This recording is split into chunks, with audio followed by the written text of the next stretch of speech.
الحمد لله رب العالمين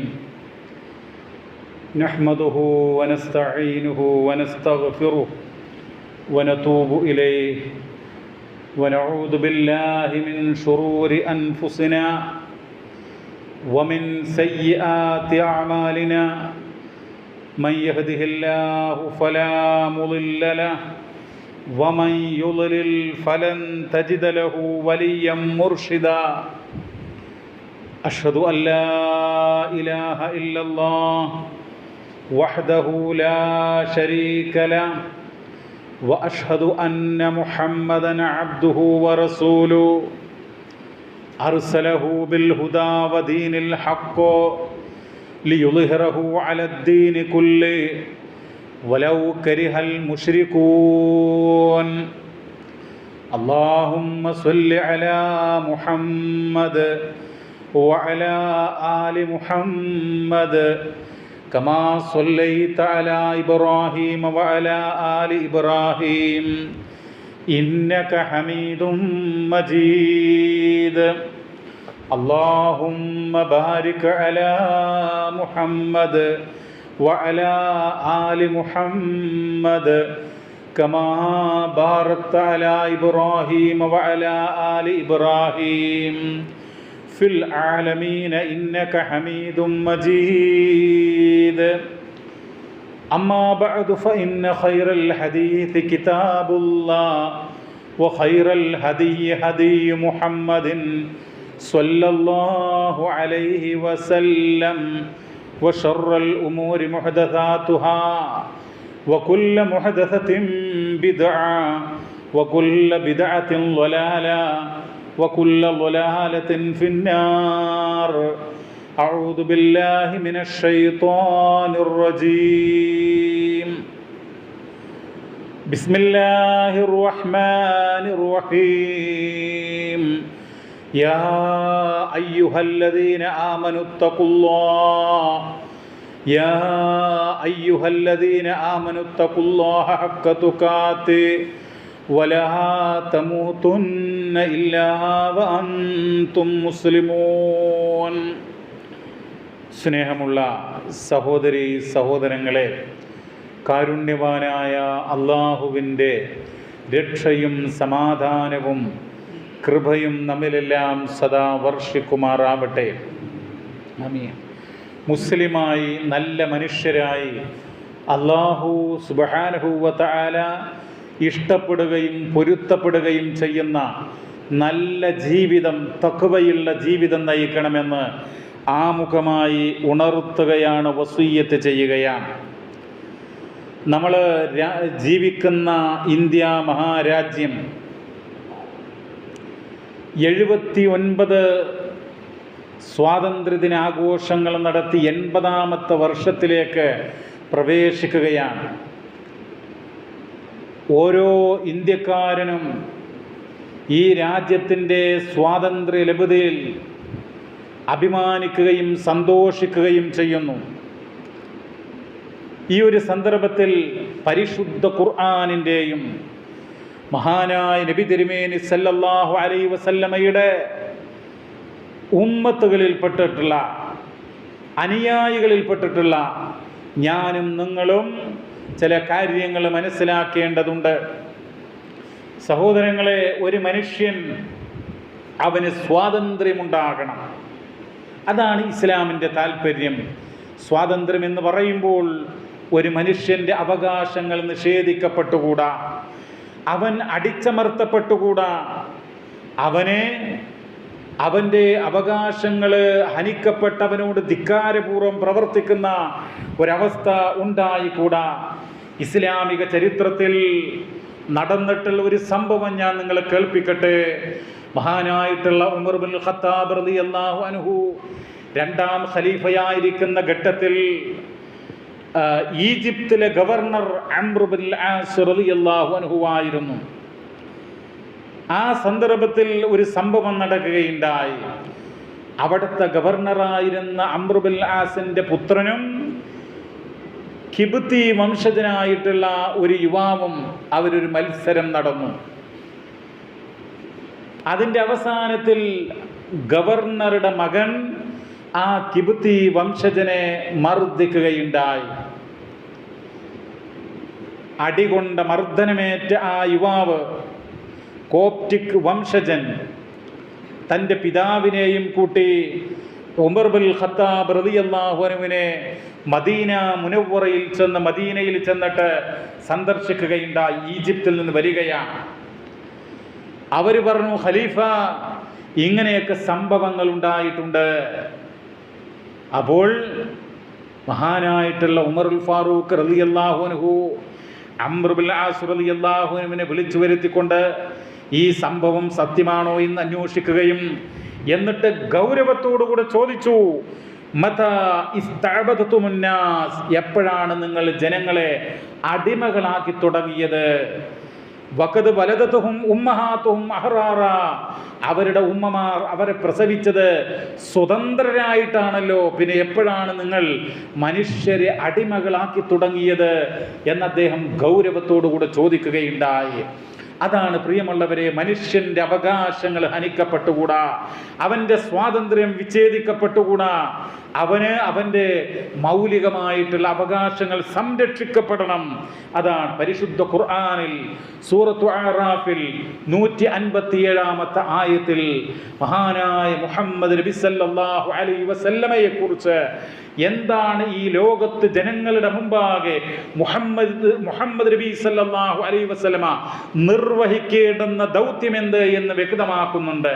അദ്ദേഹം ഹലാലെന്ത് ഹറാമെന്ത് എന്ന് പഠിപ്പിക്കുന്നു, ജനങ്ങൾക്ക് ഉത്തമമായത് അനുവദനീയമാക്കുന്നു എന്നൊക്കെ പറഞ്ഞിട്ട് പറയുകയാണ്, യളഉ അൻഹും ഇസ്റഹും, ജനങ്ങളുടെ ഭാരം ഇറക്കി വെക്കുവാൻ, വൽ അഗ്ലാലല്ലതി കാനത് അലൈഹിം, ജനങ്ങളുടെ മേലുള്ള ഭാരം അത് ഇറക്കി വെക്കുക എന്നുള്ള ദൗത്യം അത് മുഹമ്മദ് നബിയുടെ ദൗത്യമാണ് എന്ന് പരിശുദ്ധ ഖുർആൻ പ്രഖ്യാപിക്കുകയാണ്. അതായത് പ്രിയമുള്ളവരെ, എല്ലാ മനുഷ്യരും അവർക്ക് സ്വാതന്ത്ര്യമുണ്ടാവണം, അവരുടെ ഹക്കുകൾ അത് നിഷേധിക്കപ്പെട്ടുകൂടാ, അവരുടെ അവകാശങ്ങൾ നിഷേധിക്കപ്പെട്ടുകൂടാ. ഇസ്ലാമിക ചരിത്രം പരിശോധിച്ചു നോക്കിയാൽ എത്രയോ ഉദാഹരണങ്ങൾ നമുക്ക് കാണാനായിട്ട് കഴിയും. മൂസ അലൈഹിസ്സലാത്തു വസ്സലാം, പരിശുദ്ധ ഖുർആനിൽ ഏറ്റവും കൂടുതൽ പേര് പരാമർശിക്കപ്പെട്ട ഒരു നബിയുടെ പേരെന്തെന്ന് ചോദിച്ചാൽ മൂസ അലൈഹിസ്സലാത്തു വസ്സലാം എന്നുള്ളതാണ് അതിനുള്ള ഉത്തരം. ആ മൂസ അലൈഹിസ്സലാത്തു വസ്സലാം ഫിർഔൻ എന്ന് പറയുന്ന ഭീകരനായിട്ടുള്ള ഭരണാധികാരിയുടെ അടുക്കലേക്ക് നിയോഗിക്കപ്പെടുകയാണ്. എന്തായിരുന്നു ആ കാലഘട്ടത്തിലുള്ള പ്രശ്നം? ഫിർഔൻ എന്ന് പറയുന്ന ക്രൂരനായിട്ടുള്ള ഭീകരനായിട്ടുള്ള ഭരണാധികാരി ജനങ്ങളെ അടിച്ചമർത്തുകയായിരുന്നു, ജനങ്ങളെ ഉപദ്രവിക്കുകയായിരുന്നു, ക്രൂരമായി വേട്ടയാടുകയായിരുന്നു, അവരുടെ അവകാശങ്ങൾ നിഷേധിക്കുകയായിരുന്നു, ജനങ്ങളോട് ധിക്കാരപൂർവം പെരുമാറുകയായിരുന്നു. അല്ലാഹു സുബ്ഹാനഹു വ തആല അദ്ദേഹത്തോട് പറഞ്ഞു, സൂറത്തു ശുഅറാഇന്റെ 16-17 വചനങ്ങൾ, ഫഅതിയാ ഫിർഔന ഫഖൂലാ ഇന്നാ റസൂലു റബ്ബിൽ ആലമീൻ, മൂസ, ഹാറൂൻ, നിങ്ങൾ രണ്ടുപേരും ആ ഫിർഔനിന്റെ അടുക്കലേക്ക് പോകുക, എന്നിട്ട് നിങ്ങൾ പറയണം, ഇന്നാ റസൂലു റബ്ബിൽ ആലമീൻ, ഞങ്ങള് സർവലോക രക്ഷിതാവായ അല്ലാഹുവിന്റെ ദൂതന്മാരാണ്, റസൂലുകളാണ്. എന്നിട്ട് എന്ത് ചെയ്യണം? ആ ദൈവദൂതന്മാര്, അള്ളാഹുവിന്റെ അംബിയാ മുർസലീങ്ങള് എന്താണ് ലോകത്ത് നിർവഹിക്കേണ്ടുന്ന ദൗത്യം, അത് പരിശുദ്ധ ഖുർആൻ സൂറത്തുൻ നഹ്ൽ 16-ാമത്തെ വചനത്തില് 16-ാം അധ്യായം 36-ാം വചനത്തിൽ പഠിപ്പിക്കുന്നുണ്ട്. വലഖദ് ബഅസ്നാ ഫീ കുല്ലി ഉമ്മത്തിർ റസൂലാ അൻ ഇഅ്ബുദുല്ലാഹ വജ്തനിബുത് താഗൂത്ത്. എല്ലാ ഉമ്മത്തുകളിലേക്കും അല്ലാഹു തആല റസൂലുകളെ നിയോഗിക്കുകയാണ്. എന്നിട്ട് ആ റസൂലുകൾ എന്താ പറയുന്നത്? അംബിയാ മുർസലീങ്ങൾ എന്താണ് പറയുന്നത്? നിങ്ങൾ അള്ളാഹുവിനെ മാത്രമേ ആരാധിക്കാവൂ, അള്ളാഹുവിനോട് മാത്രമേ ഇബാദത്തുകൾ എടുക്കാവൂ, അവനോട് മാത്രമേ നിങ്ങൾ പ്രാർത്ഥിക്കാവൂ. നേർച്ചകൾ, ആരാധനകൾ, ഇബാദത്തിന്റെ എല്ലാ അംശങ്ങളും സർവലോക സൃഷ്ടാവായിട്ടുള്ള ആകാശഭൂമികളുടെ അധിപനായിട്ടുള്ള റബ്ബുൽ ആലമീൻ ആലമീന് മാത്രമേ സമർപ്പിക്കാവൂ. വജ്തനിബുത്താഗൂത്ത്, അള്ളാഹുവിന് പുറമെ ആരാധിക്കപ്പെടുന്ന ശക്തികളെയും വ്യക്തികളെയും എല്ലാ ജിന്ന് പിശാചുകളെയും കല്ലിനെയും മരത്തെയും എന്തൊക്കെ ആരാധിക്കപ്പെടുന്ന വസ്തുക്കളുണ്ടോ, ആൾ ദൈവങ്ങളുണ്ടോ, അവയെല്ലാം വർജിക്കണം. ഇബാദത്ത് റബ്ബിന് മാത്രം. ഇതാണ് അംബിയാ മുർസലീങ്ങൾ ലോകത്ത് നടത്തിയിട്ടുള്ള ഏറ്റവും വലിയ ദൗത്യം. എന്നിട്ട് രണ്ടാമത്തൊരു ദൗത്യം എന്താ? മൂസാ നബിയും ഹാറൂൻ അലൈഹിസ്സലാത്തു വസ്സലാമും ജനങ്ങളോട് പറഞ്ഞ ദൗത്യം എന്താ? ഫിർഔനിനോട് പറഞ്ഞ ദൗത്യം എന്താ? അൻ അർസിൽ മഅനാ ബനി ഇസ്രായീൽ. ഫറോവയോട് പറയുകയാണ് ഫിർഔൻ, ഞങ്ങളുടെ കൂടെ ബനു ഇസ്രായേലിനെ വിടണം, അവരെ മോചിപ്പിക്കണം. ഫിർഔൻ ഒരുപാട് കാലമായി കൊണ്ട് അവരെ മർദ്ദിച്ചു കൊണ്ടിരിക്കുകയാണ്, ക്രൂരമായി പീഡിപ്പിച്ചു കൊണ്ടിരിക്കുകയാണ്, അക്രമം അഴിച്ചു വിട്ടുകൊണ്ടിരിക്കുകയാണ്. പരിശുദ്ധ ഖുർആൻ അത് പറയുന്നുണ്ട്.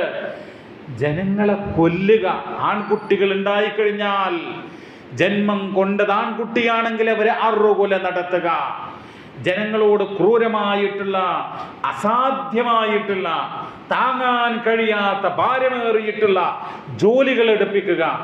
ആ രൂപത്തിൽ കഠിനമായ അടിമത്വ പ്രവർത്തനമായിരുന്നു ഫിർഔന്റെ കാലഘട്ടത്തിൽ.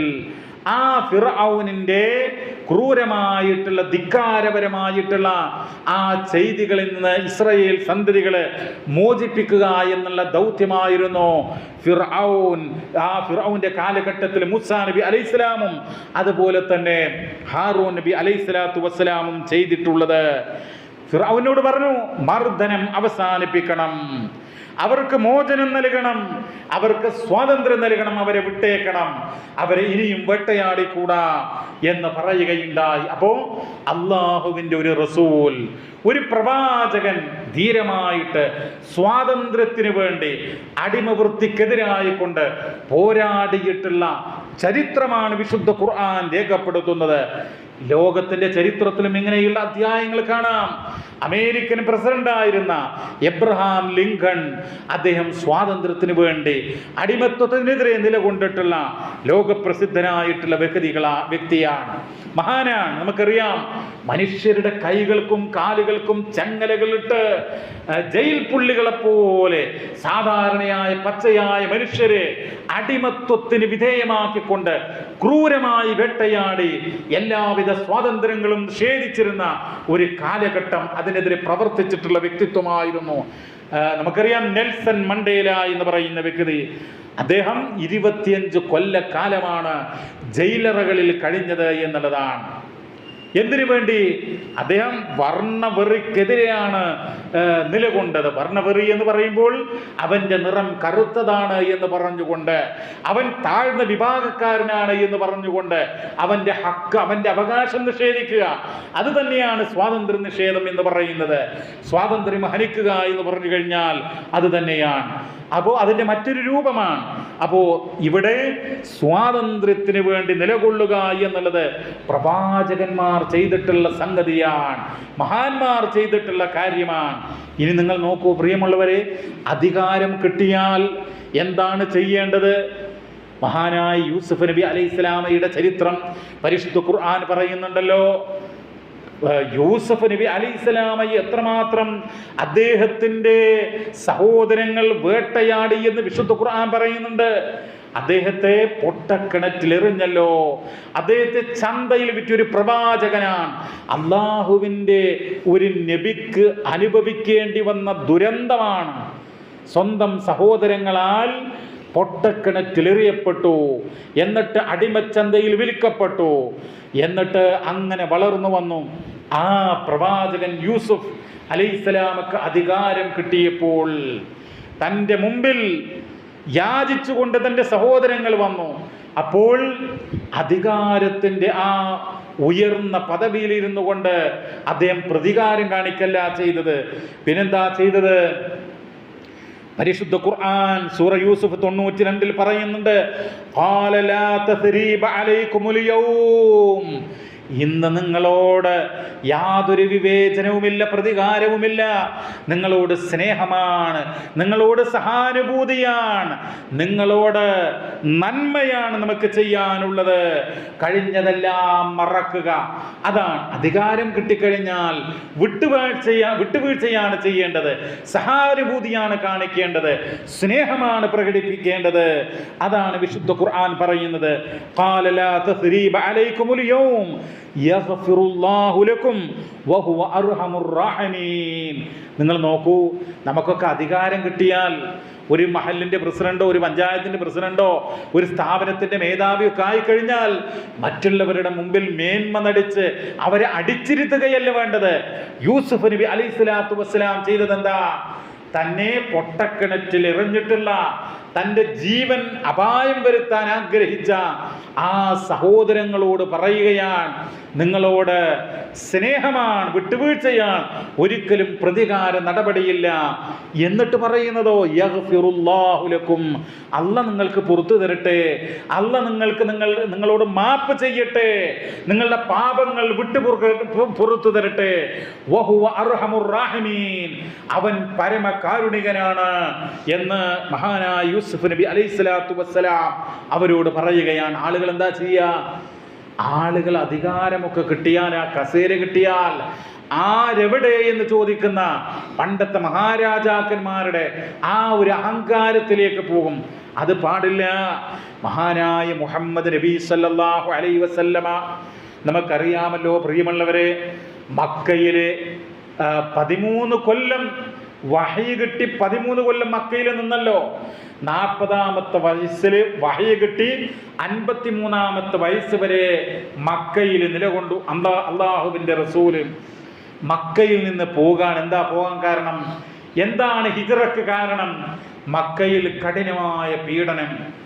മക്കയിൽ മുസ്ലിമായി ലാ ഇലാഹ ഇല്ലല്ലാഹ് മുഹമ്മദുർ റസൂലുള്ളാഹി എന്നുള്ള ആദർശമനുസരിച്ചുകൊണ്ട് ജീവിക്കാനുള്ള സ്വാതന്ത്ര്യമില്ല. അവിടെ പ്രവാചകന്റെ അനുയായികളെ കഠിനമായി ഉപദ്രവിക്കുകയാണ്. ബിലാൽ റളിയല്ലാഹു അൻഹുവിന്റെ, അമ്മാറിന്റെ, യാസിറിന്റെ, ഖബ്ബാബിന്റെ, ഖുബൈബിന്റെ റളിയല്ലാഹു അൻഹും അജ്മഈൻ, അവരുടെയൊക്കെ ചരിത്രം നമ്മുടെ മുമ്പിലുണ്ട്, ഞാൻ ആവർത്തിക്കുന്നില്ല. അവരൊക്കെ മുസ്ലിമായതിന്റെ പേരിലാണ്. അങ്ങനെ മക്കത്ത് ജീവിക്കാൻ സാധ്യമല്ലാത്തൊരു ഘട്ടം വന്നപ്പോഴാണ് മദീനയിലേക്ക് അള്ളാഹുവിൻ്റെ റസൂല് പോകുന്നത്. മദീനയിൽ പോയി 8 വർഷം കഴിയാൻ നമ്മൾ ആലോചിക്കണം. നമ്മുടെ മനസ്സിലിങ്ങനെ കാണുക, നബി മക്കയിൽ നിന്ന് പ്രയാസപ്പെട്ട്, മക്കയോട് ഇഷ്ടമില്ലാതെയാണ് സത്യത്തിൽ, അതായത് ആ സ്വന്തം ജനിച്ച നാട്, വീട്, അത് ഉപേക്ഷിക്കാനുള്ള മനസ്സിൻ്റെ വിഷമം അത് അനുഭവിച്ചുകൊണ്ട് തന്നെയാണ് മദീനയിലേക്ക് വരുന്നത്. മദീനയിൽ വന്നിട്ട് 8 വർഷം കഴിഞ്ഞ് അപ്പോഴാണ് മക്ക വിജയം സംഭവിക്കുന്നത്. അതായത് മക്ക എന്ന് പറയുന്ന രാജ്യം ഇസ്ലാമിന് കീഴിൽ വരികയാണ്, മുഹമ്മദ് നബിക്ക് കീഴിൽ വരികയാണ്. അങ്ങനെ മക്കയിലേക്ക് തിരിച്ചു പോകാൻ, മക്ക ജയിച്ചടക്കുകയാണ്. ആ സന്ദർഭത്തിൽ ആളുകളൊക്കെ പറഞ്ഞു, ഇന്ന് രക്തപ്പുഴ ഒഴുകുന്ന ദിവസമാണ്, ഇന്ന് ചോരപ്പുഴ ഒഴുകുന്ന ദിവസമാണ്. കാരണം എന്താ? നബിയുടെ കൂടെയുള്ള ആളുകൾ അത്രമാത്രം ഉപദ്രവിച്ചിട്ടുണ്ട്, അറുകൊല നടത്തിയിട്ടുണ്ട്. നബിയുടെ കൂടെയുള്ള ആളുകൾ ഒരുപാട് വിവരിക്കാൻ സാധ്യമല്ലാത്ത വണ്ണം ക്രൂരമായി വേട്ടയാടിയിട്ടുണ്ട്. അതുകൊണ്ട് ഇന്ന് പ്രതികാര നടപടി ഉണ്ടാകും എന്നാളുകൾ പറഞ്ഞു. ഇന്ന് രക്തത്തിൻ്റെ പുഴകൾ ഒഴുകുന്ന ദിവസമാണെന്ന് പറഞ്ഞു. പക്ഷേ അള്ളാഹിൻ്റെ റസൂൽ എന്താ പറഞ്ഞത്? അൽയൗമു യൗമുൽ മർഹമ, ഇന്ന് റഹ്മത്തിൻ്റെ ദിവസമാണ്, ഇന്ന് കാരുണ്യത്തിൻ്റെ ദിവസമാണ്. ഫദ്ഹബു അൻതുമുത് തുലഖാ, നിങ്ങൾ പോകുക, നിങ്ങൾ വിമോചനം ചെയ്യപ്പെട്ടവരാണ്, നിങ്ങൾ സ്വാതന്ത്ര്യം നേടിയവരാണ് എന്ന് റസൂലുള്ളാഹി സ്വല്ലല്ലാഹു അലൈഹി വസല്ലമ പറയുകയുണ്ടായി. അതാണ് സഹോദരങ്ങളെ, അധികാരം കിട്ടിയപ്പോൾ, ഒരു ജനതക്ക് സ്വാതന്ത്ര്യം ലഭിച്ച് അധികാരം കിട്ടിയപ്പോൾ പ്രതിയോഗികളോട് പോലും സ്നേഹവും വിട്ടുവീഴ്ചയും, അതാണ് ഇസ്ലാം പഠിപ്പിക്കുന്നത്. അതാണ് മൂസാ നബി അലൈഹിസ്സലാം, അതല്ലെങ്കിൽ യൂസുഫ് നബി അലൈഹിസ്സലാം പഠിപ്പിച്ചത്. അതാണ് മുഹമ്മദ് നബി പഠിപ്പിച്ചത്. ഇനി നിങ്ങൾ നോക്കൂ, പരിശുദ്ധ ഖുർആനിൽ പറയുന്നൊരു കാര്യമുണ്ട്. ഫലഖ്തഹമൽ അഖബ, മനുഷ്യരെ ആ ഉയർന്നു നിൽക്കുന്ന മലമ്പാതകൾ നിങ്ങൾ താണ്ടിക്കടന്നില്ല. വമാ അദ്റാക മൽ അഖബ, എന്താണ് ആ പർവ്വത നിരകൾ താണ്ടിക്കടക്കുക എന്ന് പറഞ്ഞാൽ എന്താണ് എന്ന് ചോദിക്കുന്നുണ്ട്. എന്താണത്? ഹിമാലയം താണ്ടിക്കടക്കലല്ല, മറിച്ച് ഫക്കു റഖബ, അടിമകളെ മോചിപ്പിക്കലാണ്, മനുഷ്യരെ സ്വതന്ത്രരാക്കലാണ്. അതാണ് ആ പർവ്വത നിരകൾ താണ്ടിക്കടന്നില്ല എന്ന് പറഞ്ഞതിൻ്റെ താല്പര്യം. അടിമകളെ മോചിപ്പിക്കുക എന്നുള്ളത് ഇസ്ലാമിൽ വലിയ പുണ്യമുള്ള കാര്യമാണ്. സമ്പത്ത് കൊടുത്തുകൊണ്ട് അടിമകളെ മോചിപ്പിച്ചുകൊണ്ട് അവരെ ഇഷ്ടം പോലെ അധ്വാനിച്ച് സന്തോഷിച്ച് കഴിയാനുള്ള സ്വാതന്ത്ര്യം നൽകുക, അതാണ് വിശുദ്ധ ഖുർആൻ പറയുന്നത്. അങ്ങനെ അടിമകളെ മോചിപ്പിക്കാൻ ഒട്ടനവധി മാർഗങ്ങൾ ഇസ്ലാം മുന്നോട്ട് വെക്കുകയുണ്ടായി. സഹോദരങ്ങളെ, ആ രൂപത്തില് അതാണ് ഇസ്ലാം പഠിപ്പിക്കുന്നത്. നിങ്ങൾ നോക്കൂ, ഇവിടെ മൂസാ നബിയുടെ കാലഘട്ടത്തില് ഫിർഔൻ എന്ന് പറയുന്ന ക്രൂരനായ ഭരണാധികാരി ജനങ്ങളെ ഉപദ്രവിച്ചത് വിശുദ്ധ ഖുർആൻ എടുത്ത് പറയുന്നുണ്ടല്ലോ. യസൂമൂനകും സൂഅൽ അദാബ്, കഠിനമായിട്ടുള്ള ശിക്ഷ ജനങ്ങൾക്ക് നൽകുക, സാധ്യമാകാത്ത വലിയ ജോലികൾ ചെയ്യിപ്പിക്കുക. യുദബ്ബിഹൂന അബ്നാഅകും, നിങ്ങളുടെ മക്കളെ അവർ കൊല്ലുക. വയസ്തഹ്യൂന നിസാഅകും, സ്ത്രീകളെ മാത്രം ജീവിപ്പിക്കാൻ സ്വാതന്ത്ര്യം നൽകുക. ഇങ്ങനെ ലോക ചരിത്രത്തിൽ ഒരുപാട് ഭരണാധികാരികൾ ചെയ്തിട്ടുണ്ട്. ഹിറ്റ്ലർ അതാണ് ചെയ്തിട്ടുള്ളത്. നമ്മുടെ രാജ്യത്ത് ഉണ്ടായിരുന്ന ബ്രിട്ടീഷുകാർ അവർ ചെയ്തത് എന്താ? ഇങ്ങനെയുള്ള ക്രൂരതകൾ തന്നെയാണ്. ഇവിടുത്തെ വിഭവങ്ങൾ കൊള്ളയടിക്കാൻ വേണ്ടി ജനങ്ങളെ ഭിന്നിപ്പിച്ചു. അതാണല്ലോ ഭിന്നിപ്പിച്ച് ഭരിക്കുക എന്നുള്ള അവരുടെ തത്വം. ഫിർഔൻ എന്താ ചെയ്തത്? ഫിർഔന് ബനു ഇസ്രായേലിരെന്നും കിബിത്തികളെന്നും പറഞ്ഞ് രണ്ട് തരം ജനങ്ങളാക്കി, ജനങ്ങൾക്കിടയിൽ ഭിന്നിപ്പുണ്ടാക്കി. അതാണ് ഇന്ത്യ രാജ്യത്ത് ബ്രിട്ടീഷുകാരും ചെയ്തിട്ടുള്ളത്.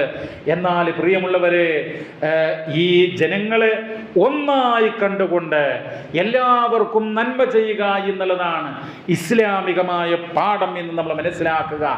ജനങ്ങൾക്ക് മാത്രമല്ല സ്വാതന്ത്ര്യം, ഒരു ജീവികളോട് പോലും ക്രൂരമായിട്ട് പെരുമാറാൻ പാടില്ല എന്നാണ് വിശുദ്ധ ഖുർആൻ പഠിപ്പിക്കുന്നത്. എത്രയോ സംഭവങ്ങൾ ഉണ്ടാകും. ഒരു കാര്യം ഞാൻ ഉണർത്തട്ടെ. മഹാനായിട്ടുള്ള സുലൈമാൻ നബി അലൈഹിസ്സലാം, അദ്ദേഹത്തിന്റെ പട്ടാളവും വരുന്ന സന്ദർഭത്തിൽ ഉറുമ്പുകൾ പറയാണ്, കാലത്ത് നംലത്തുൻ യാ അയ്യുഹൻ നംലു ഉദ്ഖുലൂ മസാകിനകും ലാ യഹ്തിമന്നകും സുലൈമാനു വജുനൂദുഹു. അതായത് ഉറുമ്പിന്റെ കൂട്ടം പറയാണ്, സുലൈമാൻ വരുന്നുണ്ട്, അദ്ദേഹത്തിന്റെ പട്ടാളം വരുന്നുണ്ട്, നിങ്ങളെ അവരറിയാതെ ചവിട്ടി അരക്കാതിരിക്കട്ടെ എന്ന്. അപ്പൊ ഉറുമ്പുകളുടെ ആഗ്രഹം എന്താ? ഒരു ഉപദ്രവമേൽക്കുന്നത് അവർക്ക് സഹിക്കാൻ വയ്യ, അവർക്ക് രക്ഷ വേണം, സ്വാതന്ത്ര്യം വേണം. അതിനാണ് പ്രേരിപ്പിക്കുന്നത്. നിങ്ങൾ നോക്കൂ, അതുപോലെ പ്രവാചകന്റെ കാലഘട്ടത്തിൽ ഒരു പക്ഷിയെ നാട്ടക്കുറിയാക്കി അമ്പെയ്യുന്ന ആളുകളെ കണ്ടല്ലോ. ആ സന്ദർഭത്തിൽ മഹാനായിട്ടുള്ള ഇബ്നു മസ്ഊദ് റളിയല്ലാഹു അൻഹു പറയുകയുണ്ടായി, ലഅനല്ലാഹു മൻ ഫഅല ഹാദാ, ജീവനുള്ള ഒരു പക്ഷിയെ നാട്ടക്കുറിയാക്കി അമ്പെയ്യുക എന്നുള്ളത് അള്ളാഹുവിൻ്റെ ശാപം കിട്ടുന്ന കാര്യമാണ് എന്നാണ് പഠിപ്പിച്ചത്. അപ്പോൾ ഒരു ജീവികളെ പോലും, അപ്പം മനുഷ്യരുടെ കാര്യമോ അതിനേക്കാൾ എത്രയോ വലുതാണ് പ്രിയമുള്ളവരെ. ഒരുപാട് സംഭവങ്ങൾ കാണാൻ വേണ്ടി കഴിയും. നബി ഒരു യാത്ര കഴിഞ്ഞ് വരുമ്പോൾ ഒരു പക്ഷി ഇങ്ങനെ വട്ടമിട്ട് പറക്കുന്നുണ്ട്. അപ്പോൾ എന്താണ് കാര്യം? അതിൻ്റെ പക്ഷിക്കുഞ്ഞുങ്ങളെ ചില ആളുകൾ എടുത്തിട്ടുണ്ട്. അപ്പൊ റസൂലുള്ള പറഞ്ഞു, ആരാണത് എടുത്തത്? അത് തിരിച്ചു കൊടുക്കൂ എന്ന് പറഞ്ഞു. അപ്പോൾ ഈ പക്ഷിക്കുഞ്ഞുങ്ങൾ അവർക്ക് വേണ്ടി അല്ലാഹുവിന്റെ റസൂൽ ശബ്ദിച്ചു. അപ്പോൾ സ്വാതന്ത്ര്യത്തിന് വേണ്ടി നിലകൊള്ളുക എന്നുള്ളതാണ് ഇസ്ലാമിന്റെ തത്വം. ജനങ്ങളോട് സ്നേഹത്തോടുകൂടെ വിട്ടുവീഴ്ചയോടുകൂടെ അവരുടെ നന്മക്ക് നിലകൊള്ളുക എന്നുള്ളതാണ്. ദുർബല വിഭാഗങ്ങളെ അടിച്ചമർത്തുന്ന അങ്ങനെയുള്ള ഭരണാധികാരികൾക്കെതിരെ നീതിയുടെ ശബ്ദമുയർത്തേണ്ടതുണ്ട്. അതുപോലെ തന്നെ ന്യൂനപക്ഷങ്ങളെ അടിച്ചമർത്തുന്ന ഭരണകർത്താക്കൾക്കെതിരെ ജനാധിപത്യപരമായിട്ടുള്ള അവരുടെ അവകാശങ്ങൾ തിരിച്ചു കിട്ടാൻ വേണ്ടിയിട്ട് നിലകൊള്ളേണ്ടതുണ്ട്. നിങ്ങൾ നോക്കൂ പ്രിയമുള്ളവരെ, പരിശുദ്ധ ഖുർആൻ പഠിപ്പിക്കുന്ന ഒരു പ്രാർത്ഥനയുണ്ട്. ആ പ്രാർത്ഥന എന്ന് പറയുന്നത് നമ്മുടെ ജീവിതത്തിൽ ഉണ്ടാകണം. റബ്ബനാ ലാ തജ്അൽനാ ഫിത്നതൻ ലില്ലദീന കഫറൂ വഗ്ഫിർ ലനാ റബ്ബനാ ഇന്നക അൻതൽ അസീസുൽ ഹകീം. സൂറ മുംതഹിനയിലെ പ്രാർത്ഥനയാണ്. ഞങ്ങളുടെ രക്ഷിതാവേ, ഞങ്ങളുടെ നാഥ, അവിശ്വാസികളെ, സത്യനിഷേധത്തിന്റെ ആളുകളെ കൊണ്ട് ഞങ്ങൾക്കൊരു പരീക്ഷണമാക്കല്ലേ എന്നാണ്, ഞങ്ങൾക്ക് പുറത്തു തരേണമേ എന്നുള്ളതാണ്. ആ പ്രാർത്ഥന നമുക്കുണ്ടാവണം. ഇങ്ങനെയുള്ള ക്രൂരന്മാരായ ഭരണാധികാരികളെ കൊണ്ട് വേട്ടയാടപ്പെടുന്ന ഒരു സമുദായമായിട്ട് അധപ്പതിക്കുന്ന ഒരു അവസ്ഥ അതില്ലാതിരിക്കാൻ വേണ്ടി നമ്മൾ പ്രാർത്ഥിക്കണം. പ്രവാചകന്റെ ഒരു പ്രാർത്ഥനയിൽ കാണാം, അല്ലാഹുമ്മ ലാ തുസല്ലിത് അലൈനാ ബിദുനൂബിനാ മൻ ലാ യഖാഫുക ഫീനാ. നാഥാ, ഞങ്ങളുടെ മേല് ഞങ്ങളുടെ അവകാശങ്ങൾ ഹനിക്കുന്ന, നിന്നെ ഭയപ്പെടാത്ത ഭരണകർത്താക്കളെ നീ നിയോഗിക്കല്ലേ. വലാ യർഹമുന, ഞങ്ങളോട് കാരുണ്യം കാണിക്കാത്ത, ദയ കാണിക്കാത്ത അങ്ങനെയുള്ള ക്രൂരന്മാരായ ഭരണാധികാരികളെ നീ നിയോഗിക്കരുത് എന്ന് പ്രാർത്ഥിക്കേണ്ടവരാണ് നമ്മൾ. അങ്ങനെ പ്രാർത്ഥിക്കുക പ്രിയമുള്ളവരെ. നമ്മുടെ രാജ്യത്തിന്റെ ഭരണഘടന അനുശാസിക്കുന്ന വിധത്തിലുള്ള ആ തത്വങ്ങൾ പാലിച്ചുകൊണ്ട്, ജനാധിപത്യപരമായി കൊണ്ട് നിലകൊണ്ട്, വിശുദ്ധ ഖുർആനിന്റെ പാഠം ഉൾക്കൊണ്ടുകൊണ്ട്, അംബിയാ മുർസലീങ്ങൾ കാണിച്ചു തന്ന മാതൃക പിൻപറ്റിക്കൊണ്ട് മുന്നോട്ട് പോകുക. അതിന് അല്ലാഹു തആല നാം ഏവരെയും അനുഗ്രഹിക്കുമാറാവട്ടെ.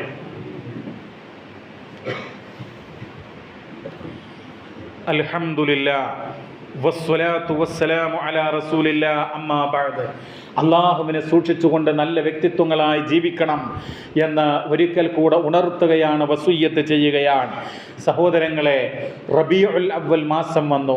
നമ്മുടെ നാടുകളിൽ പ്രവാചകനെ സ്നേഹിക്കുന്നു എന്നുള്ള പേരിൽ പല കീർത്തനങ്ങളും ദിക്റുകളും മൗലീദുകളും സ്വലാത്തുകളും ആരംഭിച്ചിരിക്കുകയാണ്.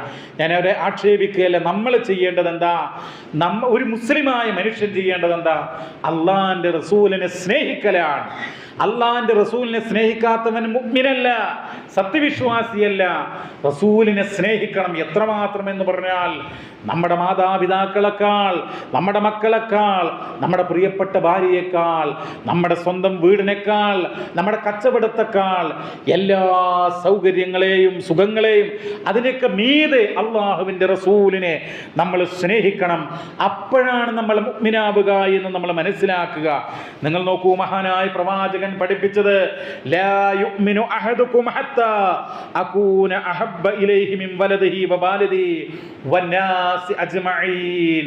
നിങ്ങളിൽ ഒരാളും സത്യവിശ്വാസിയാവുകയില്ല, അവൻ ഏറ്റവും ഇഷ്ടപ്പെട്ടത് അവൻ്റെ മക്കളെക്കാൾ, മാതാപിതാക്കളെക്കാൾ, മുഴുവൻ ജനങ്ങളെക്കാൾ ഞാനായിത്തീരുന്നത് വരെ. അഥവാ മുഹമ്മദ് മുസ്തഫ സല്ലല്ലാഹു അലൈഹി വസല്ലം ഏറ്റവും ഇഷ്ടപ്പെട്ടവനായി ഒരാൾക്ക് മാറുമ്പോഴാണ് അവൻ സത്യവിശ്വാസിയാവുക എന്നുള്ളതാണ്. എങ്ങനെയാണ് നമ്മൾ റസൂലിനെ സ്നേഹിക്കേണ്ടത്? റസൂലിനെ സ്നേഹിക്കേണ്ടത് എങ്ങനെയെന്ന് ചോദിച്ചാൽ അതിന് നിരവധിയായിട്ടുള്ള ഉദാഹരണങ്ങളുണ്ട്.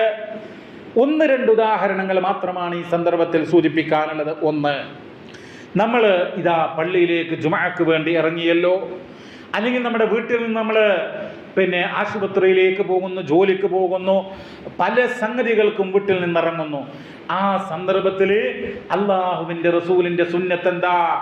ബിസ്മില്ലാഹി തവക്കൽതു അലല്ലാഹ് ലാ ഹൗല വലാ ഖുവത ഇല്ലാ ബില്ലാഹ്. ആ ദിക്ർ ചൊല്ലിക്കൊണ്ട് നമ്മൾ വീട്ടിൽ നിന്നിറങ്ങുക. അള്ളാഹുവിൻ്റെ തിരുനാമത്തിൽ അവനിൽ ഞാനിതാ ബലമേൽപ്പിക്കുന്നു എന്ന് പറഞ്ഞുകൊണ്ട്, വലാ ഹൗല വലാ ഖുവത ഇല്ലാ ബില്ലാഹ്, അവനെ കൊണ്ടല്ലാതെ ഒരു കഴിവുമില്ല, ശക്തിയുമില്ല എന്ന് പറഞ്ഞുകൊണ്ട് നമ്മൾ വീട്ടിൽ നിന്നിറങ്ങുക. അതെന്താ? ഒരു സുന്നത്താണ്, അള്ളാഹിൻ്റെ റസൂല് പഠിപ്പിച്ച ഒരു ചര്യയാണ്. ആ ചര്യ നമ്മൾ ജീവിതത്തിൽ പകർത്തുമ്പോൾ അത് അള്ളാഹിൻ്റെ റസൂലിനോടുള്ള ഒരു സ്നേഹമാണ്. മറ്റൊരു സ്നേഹം ഞാൻ പറയട്ടെ, മറ്റൊരു കാര്യം. നമ്മളിപ്പോൾ വാഹനത്തിൽ കയറുന്നു, അത് ഒരു സ്കൂട്ടി ആയാലും ശരി, അതല്ല വലിയ ബസ്സാണെങ്കിലും ശരി, എന്ത് വാഹനമാകട്ടെ, അതിൽ കയറുമ്പോൾ എന്താ പറയേണ്ടത്? പരിശുദ്ധ ഖുർആനിലെ സൂറത്ത് സുഹ്റുഫിൽ 2 ആയത്തുകളുണ്ട്.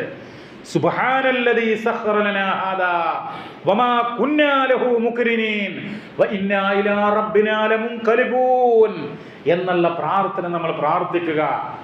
ഈ വാഹനം വിധേയമാക്കി തന്നവൻ, അവന് മഹാപരിശുദ്ധനാണ് റബ്ബുൽ ഇസ്സത്ത്, അവനാണ് ഇതിൻ്റെ നിയന്താവ് എന്ന് പറഞ്ഞുകൊണ്ടുള്ള ആ പ്രാർത്ഥന നമ്മൾ നിർവഹിക്കുക. അതെന്താ? അള്ളാഹിൻ്റെ റസൂലിൻ്റെ സുന്നത്താണ്. റസൂലുള്ള വാഹനത്തിൽ കയറും. വാഹനം എന്ന് പറഞ്ഞാൽ ഒട്ടകം. ആ ഒട്ടകപ്പുറത്ത് കണ്ട് നേരെ ഇരുന്ന് കഴിഞ്ഞാൽ ആ പ്രവാചകൻ പ്രാർത്ഥിക്കും, സുബ്ഹാനല്ലദീ സഖറ ലനാ ഹാദാ വമാ കുന്നാ ലഹു മുഖരിനീൻ വഇന്നാ ഇലാ റബ്ബിനാ ലമുൻകലിബൂൻ. പിന്നെയും പ്രവാചകൻ ആ പ്രാർത്ഥന വർദ്ധിപ്പിക്കുന്നുണ്ട്. അപ്പൊ നമ്മൾ ഇതെങ്കിലും പ്രാർത്ഥിക്കുക. ഞാനിത് സൂചിപ്പിക്കുന്നത് എങ്ങനെ നബിയെ സ്നേഹിക്കാം എന്നുള്ളതാണ്. ഇങ്ങനെ അള്ളാഹിന്റെ റസൂൽ എന്ത് പഠിപ്പിച്ചോ അത് നമ്മൾ മാതൃകയാക്കുക. അങ്ങനെയാണ് റസൂലിനെ സ്നേഹിക്കേണ്ടത്. നിങ്ങൾ നോക്കൂ, നമ്മൾ പള്ളിയിലാണല്ലോ ഒരുമിച്ച് കൂടിയിട്ടുള്ളത്, ജുമഅയാണല്ലോ. ഈ ഞാൻ നീട്ടുകയല്ല, ചുരുക്കുകയാണ്. ജുമഅക്കുള്ള പ്രാധാന്യം എന്താണ്? ഒരു മനുഷ്യൻ, ഒരു വിശ്വാസി, ഈമാനുള്ള ഒരു മനുഷ്യൻ, അവന് പള്ളിയിലേക്ക് ജുമഅക്ക് വരികയാണ്. ജുമഅക്ക് വന്ന് അവന് ബാങ്ക് കൊടുക്കുന്നതിന് മുമ്പ് വന്ന് വളരെ ശ്രദ്ധയോടുകൂടെ തഹിയ്യത്തൊക്കെ നമസ്കരിച്ച് ഇമാമിൻ്റെ ഖുതുബയൊക്കെ കേട്ട് അങ്ങനെ ജുമഅ നമസ്കരിച്ച് അടുത്തയാഴ്ച വരികയാണ്. അപ്പോൾ ആ ഒരാഴ്ചക്കിടയിലുള്ള എല്ലാ ചെറിയ പാപങ്ങളും ഈ ജുമഅ നിമിത്തം പൊറുക്കപ്പെടുകയാണ്. അപ്പൊ അതുപോലെ പ്രിയമുള്ളവരെ, നമ്മൾ പള്ളിയിലേക്ക് ജമാഅത്തിന് വരിക. അങ്ങനെ വരുമ്പോൾ നമ്മൾ മുന്നോട്ട് വെക്കുന്ന ഒരു കാലടി ഉണ്ടല്ലോ, ഒരു കാല് അങ്ങോട്ട് മുന്നോട്ട് വെക്കാം. അപ്പോൾ മലക്കുകൾ എന്ത് ചെയ്യും? നമുക്കൊരു ദറജ നമുക്ക് രേഖപ്പെടുത്തും, ഒരു പദവി ഉയർത്തപ്പെടും അല്ലാഹുവിന്റെ അടുക്കൽ. നമ്മുടെ ഒരു തെറ്റ് മായ്ക്കപ്പെടുകയും ചെയ്യും. എന്താ ചെയ്യേണ്ടത്? വീട്ടിൽ നിന്ന് ഉദുവൊക്കെ എടുത്തിട്ട് പള്ളിയിലേക്ക് ഇങ്ങോട്ട് വരിക. അങ്ങനെ ഓരോ നടത്തത്തിനും, ഓരോ കാലടിക്കും എത്ര കാലുകൾ നമ്മൾ മുന്നോട്ട് വെക്കുന്നു വീട്ടിൽ നിന്ന് പള്ളിയിലേക്ക് എത്തുമ്പോഴേക്ക്. ഇനി ജമാഅത്തിലൊക്കെ വന്നാലോ, തഹിയ്യത്ത് നമസ്കരിച്ചാലോ ഒരുപാട് പ്രതിഫലം. അപ്പൊ നമ്മൾ ജമാഅത്ത് കാത്തിരിക്കുന്നു, വെറുതെ ഇരിക്കാൻ എങ്കിൽ പോലും ജമാഅത്ത് കാത്തിരിക്കുമ്പോൾ അത് നമസ്കാരം പോലെയാണെന്നാണ് മലക്കുകൾ ദുആ ചെയ്യുന്ന. അല്ലാഹുമ്മ ഗ്ഫിർ ലഹു, അല്ലാഹുമ്മ ഇർഹംഹു, അല്ലാഹുമ്മ സ്വല്ലി അലൈഹി. നിങ്ങൾ പള്ളിയുടെ മൂലക്ക് അങ്ങനെ ഇരിക്കുകയാണ്, ഒരു 5 മിനിറ്റുള്ളൂ ഇഖാമത്ത് കൊടുക്കാൻ. ആ 5 മിനിറ്റ് കൊണ്ട് നമ്മൾ കണ്ണുകൊണ്ട് കാണാത്ത മലക്കുകൾ റബ്ബുൽ ആലമീനായ ആ അള്ളാഹുവിനോട് ദുആ ചെയ്യാൻ, റബ്ബേ ഈ പള്ളിയുടെ മൂലയിൽ ഇരിക്കുന്ന ആ വ്യക്തിക്ക് നീ പുറത്തു കൊടുക്കണേ, അവനോട് കാരുണ്യം കാണിക്കണമേ, അവന് സമാധാനം നൽകണമേ എന്ന് മലക്കുകൾ പ്രാർത്ഥിക്കും. ജമാഅത്തൊക്കെ നമസ്കരിച്ചാൽ വമ്പിച്ച പ്രതിഫല. അള്ളാഹു സ്വർഗത്തിൽ വിരുന്നൊരുക്കുന്ന, രാവിലെ വരുന്നവൻ, വൈകുന്നേരം പള്ളിയിൽ വരുന്നവൻ. ഇപ്പോൾ നിങ്ങൾ നോക്കൂ, സുബഹിക്കൊക്കെ അല്ലെങ്കിൽ ഓരോ ജമാഅത്തിനും വലിയ പുണ്യമാണ്. സുബഹിയുടെ ജമാഅത്തിന്റെ പുണ്യം എന്ന് പറഞ്ഞാൽ പരിശുദ്ധ ഖുർആൻ സൂറത്തു അൽ ഇസ്രാ എന്ന് പറയുന്ന 17-ാം അധ്യായത്തിൽ പറയുന്നുണ്ട്, ഇന്ന ഖുർആനൽ ഫജ്രി കാന മശ്ഹൂദാ. സുബഹിന്റെ ആ ജമാഅത്തിന് ഇമാം ഓതി ആ ഖുർആന്റെ പാരായണത്തിന് മലക്കുകൾ പ്രത്യേകം സാക്ഷ്യം വഹിക്കുന്ന. സഹോദരങ്ങളെ, അത്തരം പുണ്യങ്ങൾ കൊണ്ടൊക്കെ ആയിരിക്കാം നമ്മൾ നാളെ നരകത്തുനിന്ന് രക്ഷപ്പെടുന്നത്. ഞാൻ ചുരുക്കുകയാണ്. നിങ്ങൾ നോക്കൂ, ഞാൻ വിദേശത്ത് ജോലി ചെയ്യുന്ന ഒരാളാണ്. കഴിഞ്ഞ വെള്ളിയാഴ്ച വൈകിട്ടാണ് ഞാൻ ഇവിടെ എത്തിയത്. അങ്ങനെ എൻ്റെ ഒരു സുഹൃത്തിനെ കണ്ടു ശനിയാഴ്ച. അദ്ദേഹത്തിൻ്റെ സംസാരത്തിൽ പറയാൻ, അദ്ദേഹത്തിൻ്റെ ഒരു സുഹൃത്തിൻ്റെ മകന് 6 വയസ്സായ കുട്ടിക്ക് ക്യാൻസർ ആണെന്നാണ്. പ്രാർത്ഥിക്കണമെന്ന് പറഞ്ഞിരിക്കുകയാണ്. നമ്മൾ ആലോചിക്കണം, എല്ലാം അള്ളാഹിൻ്റെ കയ്യിലാണ്. നമ്മളൊക്കെ എപ്പോഴാണ് നമ്മുടെ ആയുസ് അവസാനിക്കാൻ അറിഞ്ഞൂടാ. അതുകൊണ്ട് പള്ളിയുമായിട്ടുള്ള ബന്ധം ശക്തമാക്കുക പ്രിയമുള്ളവരെ. ജമാഅത്തുകൾക്ക് നമ്മൾ വരിക. സുബഹിക്ക് ഒരുപക്ഷെ മഴ ഉണ്ടാകും, മഴ ഉണ്ടെങ്കിൽ പ്രശ്നമല്ല, കുടയെടുക്കുക, വരിക. നടക്കാൻ ബുദ്ധിമുട്ടുള്ള ആളുകൾ വാഹനം, ഒരു സ്കൂട്ടി അതൊക്കെ സംഘടിപ്പിച്ച് അല്ലെങ്കിൽ ഒരു സൈക്കിൾ ഏർപ്പെടുത്തി വരിക. ഇൻഷാ അല്ലാഹ് റബ്ബ് നമ്മെ അനുഗ്രഹിക്കും. അല്ലാഹു സുബ്ഹാനഹു വ തആല നമ്മുടെ എല്ലാ പാപങ്ങളും പുറത്തു തന്ന് നമുക്ക് മാപ്പ് തന്ന് നമ്മെ അനുഗ്രഹിക്കുമാറാവട്ടെ. റഹ്മാനായ നാഥ, ഞങ്ങൾ അറിഞ്ഞും അറിയാതെയും ചെയ്തു പോയിട്ടുള്ള എല്ലാ തെറ്റുകളും കുറ്റങ്ങളും ഞങ്ങൾക്ക് പുറത്തു നിന്ന് ഞങ്ങളെ നീ അനുഗ്രഹിക്കണമേ. അല്ലാഹുവേ, രോഗങ്ങൾ കൊണ്ട് ബുദ്ധിമുട്ടുന്ന, പ്രയാസം അനുഭവിക്കുന്ന ഞങ്ങളുടെ സഹോദരങ്ങൾക്ക് നീ ശിഫ നൽകി അനുഗ്രഹിക്കണമേ. അല്ലാഹുവേ, മരണപ്പെട്ടു പോയിട്ടുള്ള ഞങ്ങളുടെ മാതാപിതാക്കൾ, ഞങ്ങളുടെ സഹോദരങ്ങൾ, ഖബറുകളിൽ കിടക്കുന്ന അങ്ങനെയുള്ള എല്ലാ ആളുകൾക്കും, ഈമാനോടുകൂടെ മരണപ്പെട്ടിട്ടുള്ള എല്ലാവർക്കും മഗ്ഫിറത്തും മർഹമത്തും നൽകി അനുഗ്രഹിക്കണമേ. അല്ലാഹുവേ, ഞങ്ങളുടെ മക്കളെ, ഞങ്ങളുടെ കുടുംബാംഗങ്ങളെ എല്ലാവിധ തെറ്റായ പ്രവർത്തനങ്ങളിൽ നിന്നും, മയക്കുമരുന്നുൾപ്പെടെയുള്ള എല്ലാവിധ തെറ്റായ കാര്യങ്ങളിൽ നിന്നും മാറി നിന്നുകൊണ്ട് നീ ഇഷ്ടപ്പെടുന്ന ഒരു ജീവിതം നയിക്കാൻ തൗഫീഖ് നൽകണമേ റഹ്മാനെ.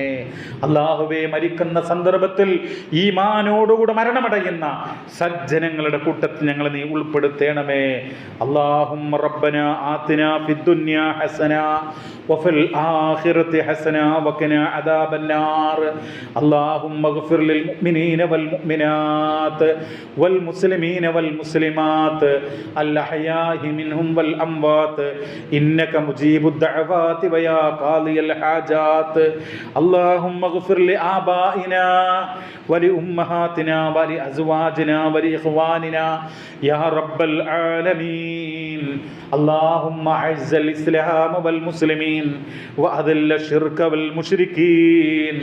اللهم طهر قلوبنا من الكفر والنفاق والرياء يا رب العالمين. ربنا عليك توكلنا وإليك أنبنا وإليك المصير. ربنا اغفر لنا ذنوبنا وإسرافنا في أمرنا وثبت أقدامنا وانصرنا على القوم الكافرين. صلى الله وسلم على نبينا محمد وعلى آله وأصحابه أجمعين والحمد لله رب العالمين.